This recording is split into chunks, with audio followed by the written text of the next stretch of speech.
Hello there, little one. Welcome to Dream with the Sea, a bedtime story podcast filled with tales from across Southeast Asia. This podcast is brought to you by Supermom, your trusted smart village for modern motherhood. Are you tucked in and ready to dream with the sea tonight? Good. Let's get your body ready for sleep.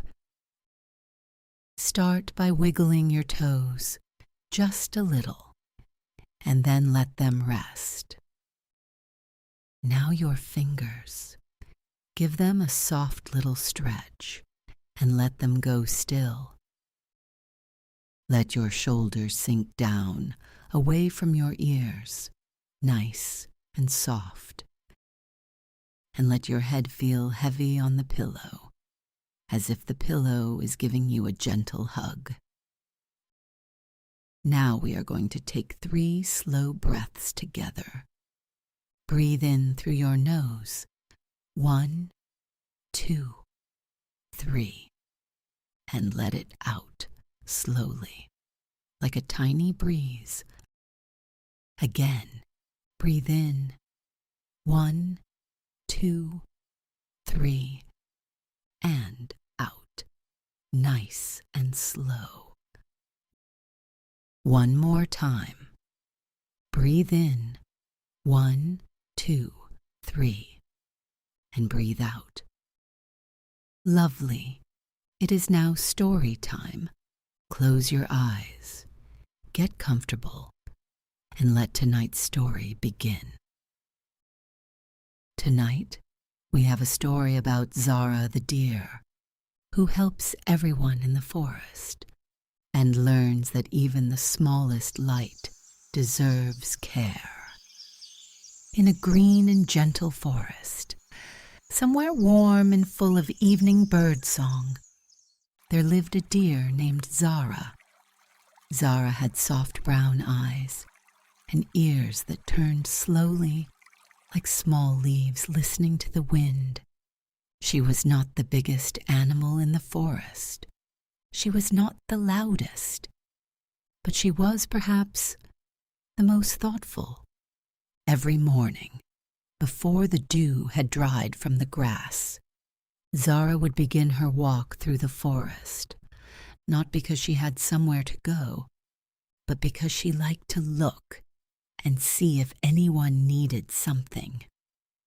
One morning, she found Kiko the monkey sitting beside a mango tree.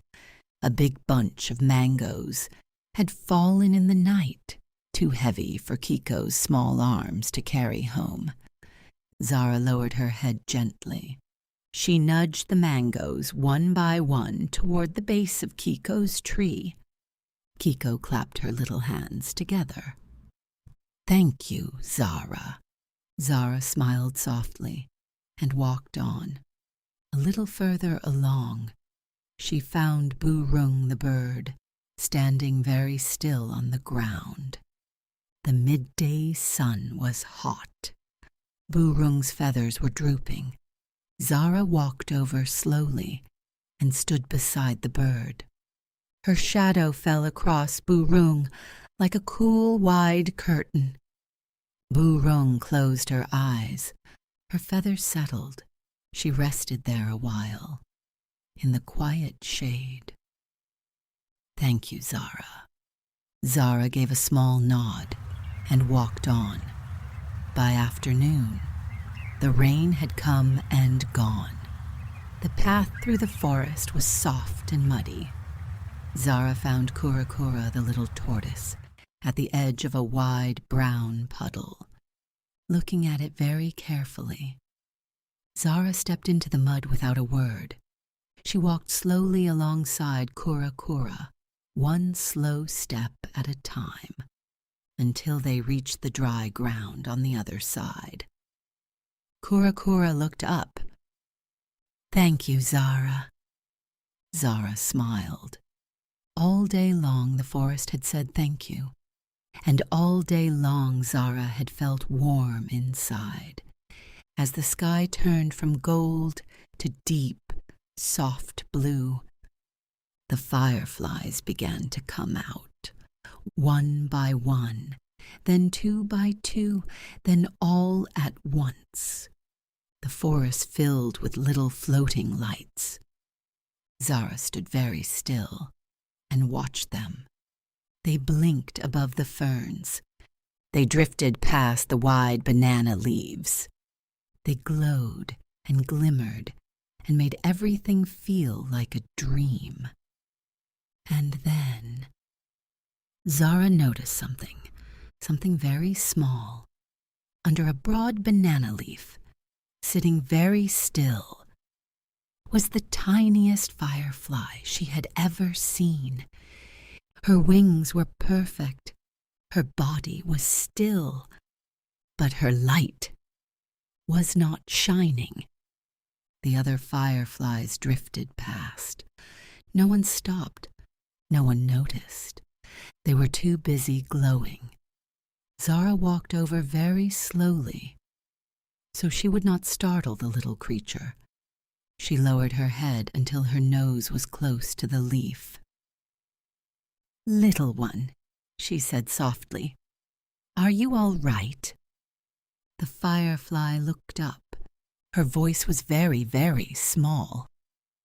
"I feel tired," the firefly said, "and cold, and my light will not come. Everyone is looking at the bright ones. I do not think anyone can see me." Zara was quiet for a moment. She looked at the wet leaf beside the firefly, heavy with raindrops, letting the cold drip down. She moved it aside with her nose, gently. She felt the evening breeze coming through the ferns. She turned and stood so that her body blocked the wind. Just enough. And then Zara did something very simple. She sat down beside the firefly and waited. The forest was very quiet around them. The other fireflies drifted far above, and Zara sat very still, just being there.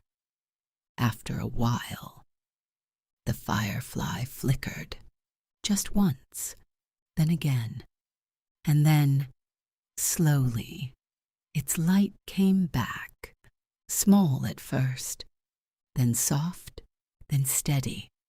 The firefly rose from under the leaf. It hovered in the air in front of Zara's nose. Its light blinked 3 times.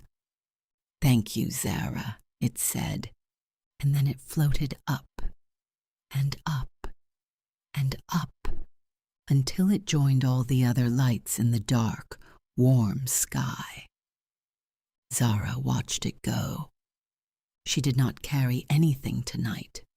She did not share her shade. She did not walk anyone across the mud. But she had noticed someone small, and she had stayed. Above her, the whole forest glowed, all the little lights, together. And one of them, the tiniest one, shone a little brighter now. Tonight's story reminds us of something very gentle. Kindness does not always have to be big. Sometimes, kindness is carrying something heavy for a friend. Sometimes, it is sharing your shade on a hot afternoon. And sometimes, it is simply noticing someone who feels small and staying beside them until their light comes back. That is all for tonight's story. Good night, sleep tight, and don't let the bed bugs bite.